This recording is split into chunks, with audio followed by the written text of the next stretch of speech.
Sempre que você ouve falar de ruínas antigas, quase nunca as imagina suspensas em algum lugar ou simplesmente penduradas aleatoriamente no galho de uma árvore, certo? Na verdade, para a maioria dos artefatos antigos que temos expostos em museus de todo o mundo, os arqueólogos fizeram um trabalho de escavação impressionante.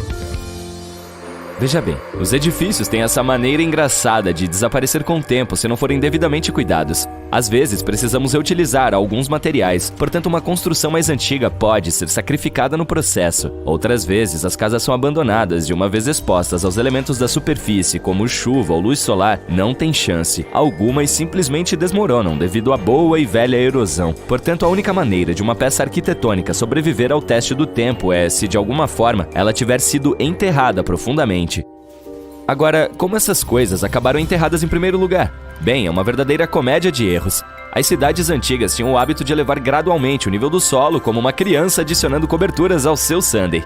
Veja, nesses assentamentos as pessoas estavam sempre ocupadas coletando alimentos e materiais de construção para acompanhar a população em constante crescimento. Mas quem tem tempo para lidar com resíduos e lixo? Essa tarefa não estava exatamente no topo da lista daquela época. Portanto, quando se tratava de construir novas casas, as civilizações antigas achavam muito mais fácil economizar seu suor e lágrimas empilhando os escombros e construindo por cima. Mas isso não é tudo. Ocasionalmente, os rios também inundavam e depositavam uma camada de sedimentos no chão das cidades, encapsulando ainda mais essas construções antigas.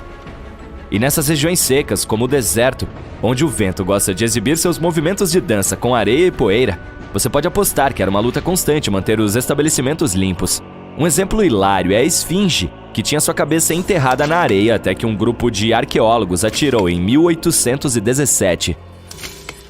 Algumas cidades antigas acabaram sendo encobertas por terem sido completamente abandonadas. Com menos atividade humana para controlar sua expansão, as sementes das plantas não resistiram à oportunidade e brotaram por toda a parte. Então absorveram o dióxido de carbono do ar e cresceram, acrescentando mais e mais volume ao solo. Essas raízes atrevidas decidiram até mesmo estabilizar o solo feito de matéria vegetal em decomposição, criando camadas e mais camadas.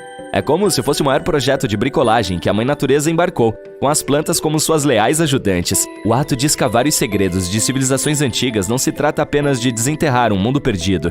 É também uma busca épica para revelar os tesouros ocultos sob as camadas da história. Mas em primeiro lugar, como os arqueólogos sabem onde cavar? Se tudo está coberto por camadas e mais camadas de sedimentos, detritos e raízes de plantas, esses especialistas devem ter algum tipo de sistema no qual se baseiam antes de embarcar em um novo projeto, certo? Para começar, nem sempre são eles que sugerem uma escavação em um determinado local. Vou explicar. Digamos que você seja um empreiteiro e queira construir um novo e sofisticado complexo de apartamentos em sua cidade. No entanto, algumas legislações locais têm certas exigências para que o projeto possa ser iniciado. Por exemplo, antes que alguém comece a construir em um terreno, talvez seja necessário levar especialistas para verificar o solo. Podem ser arqueólogos, geólogos ou paleontólogos, que precisam ficar de olho nas coisas durante o desenvolvimento. Se forem descobertos artefatos ou ecofatos, palavra sofisticada para remanescentes orgânicos, esses especialistas entram em ação para escavá-los e estudá-los. Mas e quanto aos locais que não têm nada a ver com escavadeiras e chapéus amarelos? Os arqueólogos têm mais de um truque na manga quando se trata de localizar pontos de interesse antigos. Mergulham fundo nos registros históricos com uma boa dose de trabalho de detetive. Ao farejar documentos e mapas antigos, podem montar o quebra-cabeça da atividade humana em uma área específica. Se um local já tiver sido visitado antes, melhor ainda. Encontrar registros de escavações anteriores ou relatos históricos pode dar aos cientistas muitas informações sobre onde continuar sua caça ao tesouro. Antes de eles começarem a mexer suas pás, se envolvem em uma missão de escaneamento visual. Munidos de um sistema de grade, percorrem o local mantendo os olhos abertos para quaisquer artefatos que possam estar escondidos logo abaixo da camada superior da terra, de ferramentas de pedra moída, vidros históricos e até mesmo depósitos de lixo antigos. Sim, eles também são valiosos. Esses exploradores de olhos aguçados conseguem identificar sinais de atividade humana mais rapidamente do que a maioria das pessoas. Se tropeçarem em solo de entulho, termo sofisticado para depósito de lixo, terão certeza de que os seres humanos já habitaram o local. No entanto, os arqueólogos não dependem apenas de suas pás de confiança. Eles contam com um arsenal de aparelhos para ajudar na busca de maravilhas ocultas. As ferramentas geofísicas são como suas armas secretas. Veja o medidor de resistividade, por exemplo. Essa engenhoca inteligente mede o componente elétrico do solo e quaisquer características ou artefatos enterrados, como uma parede, por exemplo, criarão uma leitura de resistividade diferente do que a do solo ao redor. Os magnetômetros e o radar de penetração funcionam de maneira semelhante, mostrando possíveis indícios de tesouros antigos no solo. E quem poderia se esquecer do nosso velho e confiável amigo, o GPS? Ele ajuda a mapear locais precisos, como um mapa do tesouro de alta tecnologia que leva diretamente ao pote de ouro. Você gostaria de visitar virtualmente alguns dos sítios arqueológicos mais importantes do mundo? Então siga-me! No Reino Unido, por exemplo, encontrará esse lugar interessante chamado Stonehenge. É um dos muitos Henges espalhados por aí, mas este é realmente o melhor. Imagine o seguinte: pedras maciças e antigas, altas e imponentes, dispostas em um anel externo e uma ferradura interna, com algumas pedras menores para garantir a segurança. E adivinhe só, elas existem há mais de 5.000 anos. Isso sim é um caso sério de longevidade sólida como uma rocha.